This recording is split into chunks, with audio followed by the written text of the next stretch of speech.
앞으로 1, 2년 안에 한국이 다른 나라에서 받을 돈이 줄 돈보다 더 많은 나라로 탈바꿈할 것이라는 전망이 나왔습니다. 내일부터 해외여행 상품을 예약할 때 필수 옵션 관광이 없어집니다. 지난 1년 새 증가한 비정규직 근로자 10명 중 6명이 55세 이상 여성인 것으로 나타났습니다.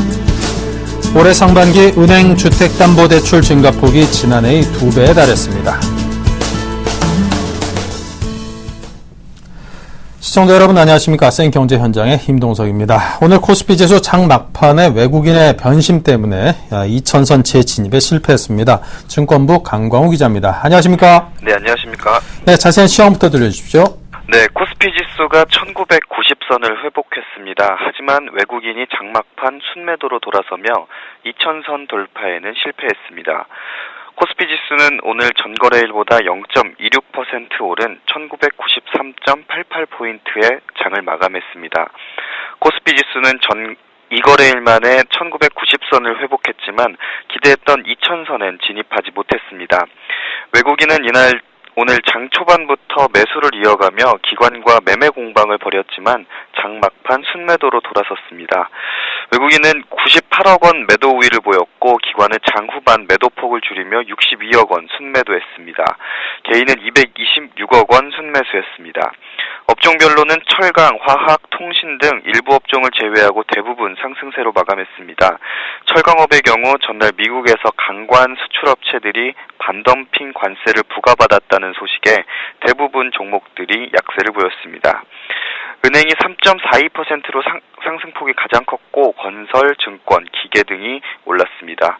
시가총액 상위 종목들은 엇갈렸습니다. 삼성전자, SK하이닉스, 네이버, 현대모비스 등은 오른 반면 현대차, 포스코, 기아차 등은 내렸습니다. 네, 대형주에 비해서 소형주가 연일 상승 흐름을 이어가고 있습니다. 전문가들이 소형주 장세가 언제까지 이어질 것으로 전망하나요? 네, 미약한 경기 회복 흐름에 경기 민감 대형주는 지지부진한 모습을 보이고 있는 반면 소형주는 연일 상승 랠리를 이어가고 있는데요. 전문가들은 대형주의 실적 전망이 연일 하향 조정되고 거시경제 회복 강도가 지지부진한 만큼 틈새 투자로 소형주 장세가 당분간 지속될 가능성이 높다고 내다봤습니다. 한국거래소에 따르면 코스피 소형주 지수는 오늘 전거래일보다 11.5포인트 오른 1784.16의 장을 마감했습니다. 13거래일 연속 상승세를 이어간 것인데요.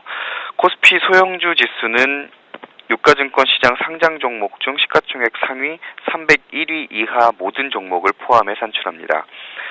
올해 들어 소형주 지수는 꾸준한 상승 흐름을 타 27%가량 올랐습니다. 같은 기간 코스피 대형주 지수가 0.4% 하락한 것과 대조적입니다. 소형주 중심의 장세가 펼쳐진 것은 당초 시장의 기대와 달리 국내 경기가 탄력적인 회복세를 보여주지 못하고 있기 때문입니다. 중국 경기 둔화와 원화 강세 등의 여파로 경기 민감 대형주가 지지부진하자 소형주가 대한투자처로 각광을 받은 것입니다. 전문가들은 소형주 장세가 당분간 이어질 것으로 전망했습니다. 대형주와 비교해 소형주의 실적 모멘텀이 충분하기 때문입니다. 류용석 현대증권 연구원은 2분기 실적이 가까워질수록 대형주의 이익 전망은 꾸준히 하향 조정되는 반면 소형주의 주당 순이익 전망치는 오히려 증가하고 있다고 설명했습니다. 네, 그리고 호텔 신라가 시총 4조 원대 시대를 열었다고요? 네, 호텔 신라가 시총 4조 원대 시대를 활짝 열었습니다. 한국거래소에 따르면 호텔 신라는 유가증권 시장에서 오늘 전거래일 대비 0.49% 상승한 102,500원에 거래를 마쳤습니다. 1991년 3월 상장 이후 최고가입니다. 백은 성장 전망에 주가가 사상 최고가 행진을 이어가면서 시총도 크게 늘고 있는데요. 오늘 종가 기준으로 호텔 신라의 시총은 4조 229억 원입니다. 시총 순위는 60위를 기록했습니다. 호텔 신라의 주가는 지난 8일 처음으로 10만 원을 넘었으며 지난 11일에는 최초로 시총 4조 원을 넘어섰습니다. 1년 전인 작년 7월 15일 호텔 신라의 시총은 2조 5천억 원에 불과했습니다. 호텔 신라의 성장세는 당분간 계속될 것으로 전망됩니다. 성준원 신한금융투자연구원은 국내 면세점 성장, 제주 시내점 확장, 창의공항 출점, 캄보디아 시내 면세점 등을 고려하면 향후 3년간 매출액은 57%, 영업이익은 126% 성장할 수 있다며 이 기간 동안 시총은 4조 원에서 6조 6조 7천억 원까지 증가할 수 있을 것이라고 내다봤습니다. 네, 잘 들었습니다. 지금까지 증권부 강광우 기자였습니다. 감사합니다. 감사합니다.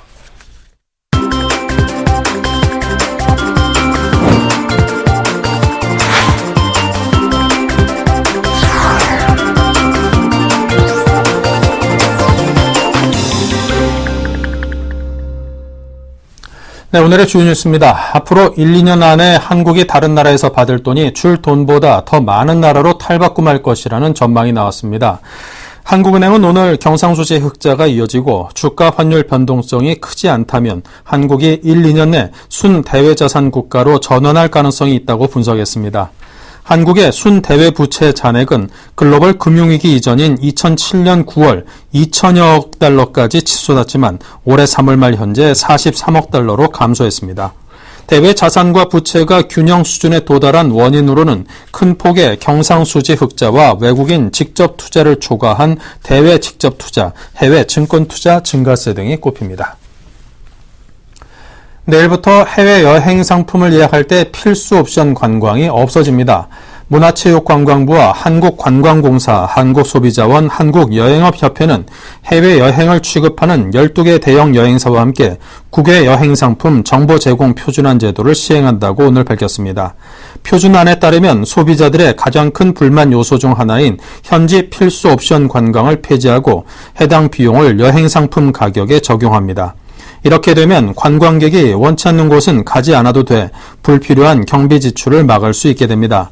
또 현지 필수 경비 중 가이드, 운전기사 경비를 별도로 명시할 수 있도록 해 소비자가 실제 지급하는 비용 총액을 쉽게 파악할 수 있도록 했습니다. 지난 1년 새 증가한 비정규직 근로자 10명 중 6명이 55세 이상 여성인 것으로 나타났습니다. 20에서 40대 남성 비정규직이 감소하고 취약계층인 여성 중고령층을 위주로 늘어나는 현상은 2008년 금융위기를 계기로 심화되는 추세입니다. 오늘 통계청의 경제활동 인구조사 부가조사에 따르면 올해 3월 현재 비정규직은 591만여 명으로 작년 3월 573만여 명보다 17만여 명 증가했습니다. 55세 이상 여성 비정규직은 작년 3월 78만여 명에서 올해 3월 89만여 명으로 늘어 남녀 전 연령대 중 증가폭이 가장 컸습니다. 김용옥 한국여성정책연구원 선임연구원은 고령화로 이전보다 더 많은 노후 생활자금이 필요한 데다 청년 실업 문제로 자녀의 독립이 늦어져 55세 이상 여성들이 일하는 경우가 늘어났다고 분석했습니다.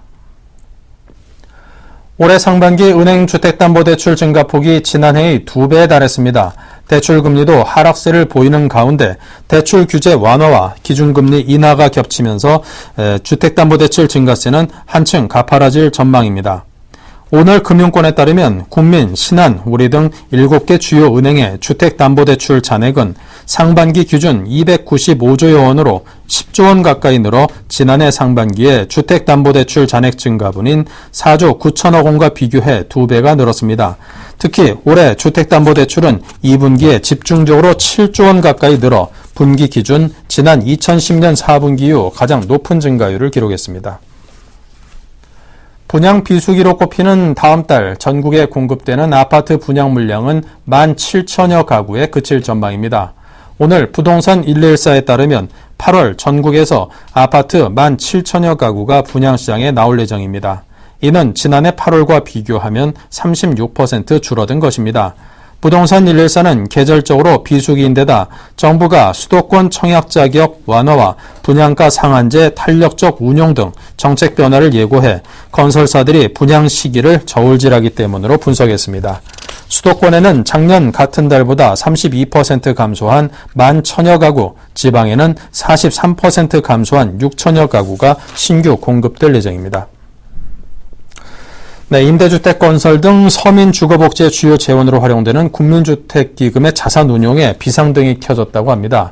지난 2010년 적자로 돌아선 후에 단기 순손실폭이 점차 커지고 있다고 하는데요. 건설부동산부의 박홍윤 기자 전화 연결합니다. 안녕하십니까? 네, 안녕하세요. 네, 국민주택기금은 서민 주거 안정을 위해서 점차 수요가 확대되는 것으로 알고 있는데 이 손실이 확대되고 있는 이유는 무엇입니까? 네, 국회 예산정책처에 따르면 지난해 52조 원에 이르는 국민주택기금의 재정 운영 결과 총 6,910억 원의 단기 순손실을 기록한 것으로 나타났는데요. 이 같은 손실 규모는 국가가 운영하는 44개 사업성 기금 가운데 가장 큰 것입니다. 국민주택기금의 기금 수지는 2009년 6,320억 원의 흑자에서 2010년 처음으로 1,584억 원의 적자로 돌아선 이후 2011년 5,468억 원, 2012년 4,032억 원, 2013년 7,910억 원으로 점차 적자폭이 확대되는 추세입니다. 특히 국민주택기금은 자산에서 부채를 제외한 2013년 기준 순자산 역시 전년 대비 약 4천억 원이 줄어 사업성 기금 가운데 순자산이 가장 많이 감소했습니다. 네, 이 지난해 말 정부가 임대주택 공급은 물론이고 도시재생 등에도 이 가용자금을 투입하겠다고 밝힌 바가 있는데요. 자, 이처럼 손실이 발생하고 있는 원인은 어디서 찾아야 될까요? 네, 국민주택기금의 주요 재원이 청약저축과 국민주택 채권 등을 바탕으로 조성되고 있기 때문인데요. 말하자면 결국 정부가 국민들에게 나중에 갚아야 할 부채인 셈입니다. 재원 조달이 차입금을 바탕으로 진행되다 보니 규모의 증가에 비례해 갚아야 할 부채도 눈덩이처럼 불어나고 있는 실정인데요. 특히 무주택 세대주 여부와 연령에 관계없이 공공주택과 민영주택에 모두 청약할 수 있는 만능 통장인 청약 종합저축의 경우 지난 2009년 5월 도입됐습니다. 주택 경기가 고점을 찍은 2007년 이후 지속적으로 감소한 기존 청약 통장 가입자들의 이탈을 막기 위한 명목이었습니다. 기금 수요는 늘어나는 반면 청약 통장 가입자는 줄어든 탓에 정부가 시중금리보다 높은 금리에다 소득공제 혜택까지 있는 만능통장이란 특단의 대책을 내놓은 것인 셈인데요. 하지만 인구구조와 함께 변화하는 주택 흐름에 따라 종합저축 가입자는 지속적으로 늘기는 어렵다는 게 전문가들의 공통된 지적입니다. 전국의 주택보급률이 103%에 달하는 상황에서 서울, 강남 등 소위 노른자 위 땅에 분양하는 아파트를 제외하고서는 청약통장이 없이도 언제든지 원하는 주택을 구입할 수 있는 환경이 조성됐기 때문입니다. 저출산 고령화에 따른 주택 구매 유인 감소도 예견된 시나리오입니다. 저출산 기조가 장기화됨에 따라 생산 가능 인구는 내년에 73%로 정점을 찍고 급격하게 줄어 오는 2050년 52%까지 감소할 전망입니다. 네. 자, 현재 정부가 국민주택기금의 역할을 확대하는 내용의 주택도시기금 법안을 추진하고 있는데요. 자, 이에 대한 전문가들의 의견과 평가는 어떤지요? 네. 정부는 주거복지 증진과 도시재생 활성화를 지원한다는 목적으로 국민주택기금을 주택도시기금으로 변경하는 작업을 벌이고 있습니다.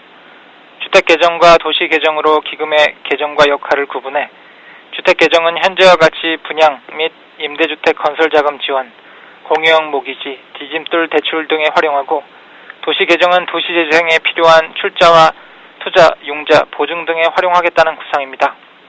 하지만 도시개정 역시 이렇다 할 재원 마련 방안이 마련되어 있지 않습니다. 전문가들은 기금 수지가 점차 악화하고 있는 상황에서 별도로 추가되는 조성 재원 없이 기금의 운영 용도만을 확대하는 것은 장기적으로 기금의 안정성에 부정적인 영향을 미칠 수 있다며 대안 모색이 필요하다고 지적하고 있습니다. 네, 이와 함께 국민주택기금의 손실이 커지는 등 회계 기준을 둘러싸고 해석 또한 분분하다고 들었습니다. 어떤 내용입니까? 네, 주무부처인 국토교통부는 국민주택기금의 기금 수지를 일반 은행의 회계 기준으로 환산하면 흑자라고 주장하는 반면에 기획재정부와 국회 입법조사처는 적자라고 보는 것이 맞다고 판단하고 있습니다. 국토부는 2010년 일반 회계 기준에서 국가 회계 기준으로 회계 산정 방식이 바뀌면서 당기순이익이 흑자에서 적자로 돌아섰다는 주장을 하고 있는데요. 이에 대해 기재부와 국회는 해석이 다르다며 추세상 단기 순손실이 늘어나고 있는 것이 사실인 데다 일반 회계 기준과 국가 회계 기준의 차이가 그렇게 크지 않다고 설명을 하고 있는 상황입니다. 네, 잘 들었습니다. 지금까지 박홍용 기자의 설명이었습니다. 감사합니다. 네, 감사합니다.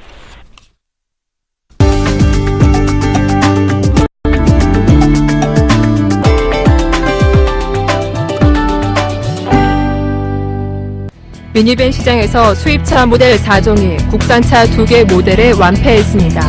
자동차 업계에 따르면 지난달 5,200여 대가 판매된 국내 미니밴 시장에서 토요타 시에나, 혼다 오디세이, 크라이슬러 그랜드 보이저, 시트로엔 그랜드 C4 피카소 등 4종의 수입 모델의 점유율은 2.3%에 그쳤습니다.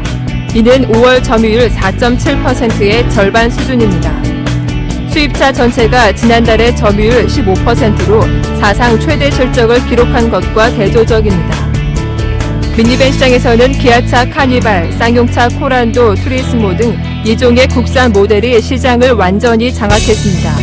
특히 지난달 출시된 신형 카니발이 주역을 담당했습니다. 카니발은 지난달에 4,200여 대가 팔리며 절대 강자 자리를 자랑했습니다. 롯데주류가 알코올 도수 35도의 순한 스카치 위스키를 출시합니다. 롯데주류는 이르면 이번 주 알코올 도수 35도인 위스키 주피터 마일드 블루를 내놓습니다. 롯데주류 관계자는 35도 위스키이기 때문에 부드러운 목넘김과 깔끔한 맛을 느낄 수 있다고 강조했습니다. 롯데주류가 30도대 위스키를 내놓으면서 소주에 이어 위스키 부문에서도 순환술의 위상이 높아질 것이라는 분석이 나오고 있습니다. 폭탄주 중심의 음주 문화가 술 자체의 맛과 향을 즐기는 방향으로 바뀌면서 싱글몰트 위스키나 도수가 낮은 브랜디드 위스키에 대한 수요가 늘고 있기 때문입니다. LG전자가 일반인의 아이디어를 상품으로 만들고 수익을 나누는 혁신적인 아이디어 플랫폼 아이디어 LG를 만들었습니다.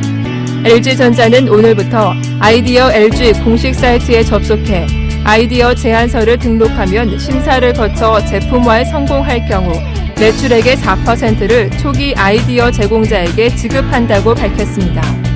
아이디어 평가와 제품 개발 과정에 참여한 이들에게도 매출액 4%를 분배합니다. 일반인이 아이디어 제안, 평가, 제품화 과정에 참여하고 기여도에 따라 판매 수익을 나눠 갖는 비즈니스 모델입니다. 아이디어 주제는 전기, 전자제품, 생활제품, 사물, 인터넷 제품 분야 등이며 독창적이어야 합니다.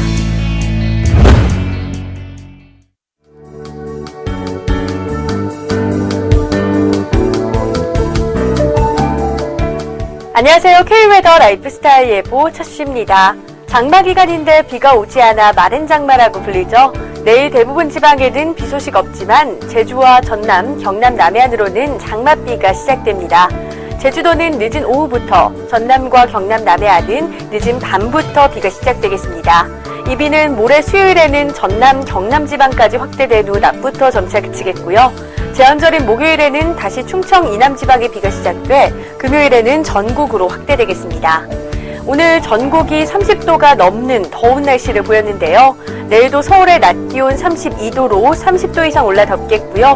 광주 31도, 강릉 32도로 한낮에 야외 활동은 자제하시는 게 좋겠습니다. 당분간 30도를 넘나드는 더위가 계속되겠습니다. 건강관리에 유의하시기 바랍니다. 내일 우리나라는 서해상에 위치한 고기압의 가장자리에 들겠습니다. 다만 제주도와 남해안은 북상하는 장마전선의 영향을 점차 받겠습니다. 그럼 자세한 지역별 내일 날씨는 나절 예보를 통해 알아보겠습니다. 중부지방 가끔 구름 많겠지만 일사이에 기온이 올라 낮 최고 기온은 서울, 청주 32도로 30도를 넘는 곳이 많아 덥겠습니다. 오늘과 비슷해 더위가 예상됩니다. 제주도는 흐리고 늦은 오후부터 비가 시작되겠고요. 전남과 경남 남해안은 점차 흐려져 밤늦게 비가 내리겠습니다. 낮 기온 광주 31도, 대구 32도로 높겠습니다. 동해안 지방 가끔 구름 많겠습니다. 낮 기온 30도 안팎으로 덥겠습니다. 낮 기온 속초, 강릉 32도, 울진 29도로 오늘보다 조금 높겠고요. 예년보다도 높겠습니다. 남해상은 흐리고 비가 오는 가운데 바다의 물결 최고 2.5m로 다소 높게 일겠습니다. 그 밖의 상은 구름 많겠고 물결은 비교적 낮게 일겠습니다. 날씨였습니다. 네, 이상으로 생경제 현장을 마칩니다. 감사합니다.